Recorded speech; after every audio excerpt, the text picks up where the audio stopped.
Omuwala ono ku myaka 16 gyokka kati naye bamuyita maama. Omwana ono nga nzaalwa y'e Busia avuddeyo n'attottola engeri mwana munne ow'emyaka 17 asoma mu siniya ey'okusatu e Busia bwe yamulimbalimba ng'amufunyisa olubuto. Bwe twogerera ng'alina omwana wa mwezi gumu n'ekitundu.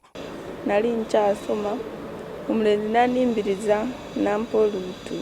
Yannimba mbu agenda kunsomesa paka mu yunivasite.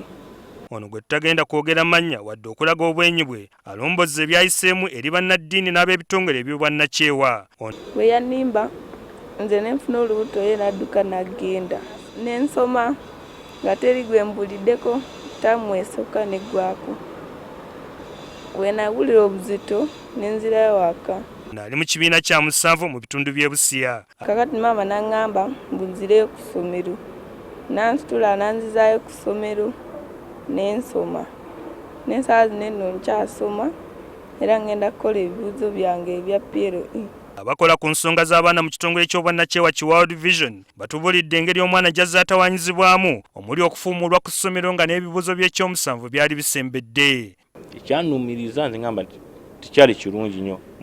Abasomesa bonna baali oke because waliwo omu yatusupportinga nnyo inza n'atugamba Headmaster biremeddeko netuddayo netugana Headmaster newe njogerera kati bamukkiriza agenda kola ebibuuzo bye guno omwaka.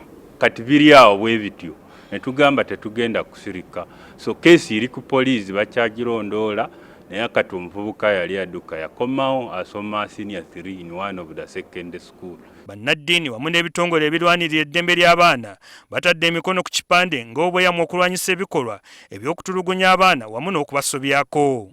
But we should be looking at the children who are beyond the river, the children who are up on the mountain, the children who are not able to access, school because maybe it is 20 kilometers away, the children who are not able to access, health services, that we look at the children who in the most or in the hardest places and the children who are the most vulnerable. Violence biblically is sin and evil in God's sight, and all who participate in this, God will punish them.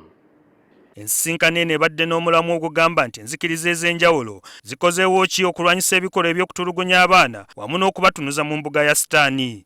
And for us as a ministry, burdened with over 8.2 million of vulnerable children, we are not going to fool around and say we take this highly hyped approach because it's going to work for us. Kusinziira ku kunoonyereza okwakolebwa Minisitule y'ebyekikula ky'abantu mu Uganda, omwana omu ku basatu abakakibwa omukwano bafuna embuto era kino bwe kibatuukako abamu batuuka n'okwagala okwetuga.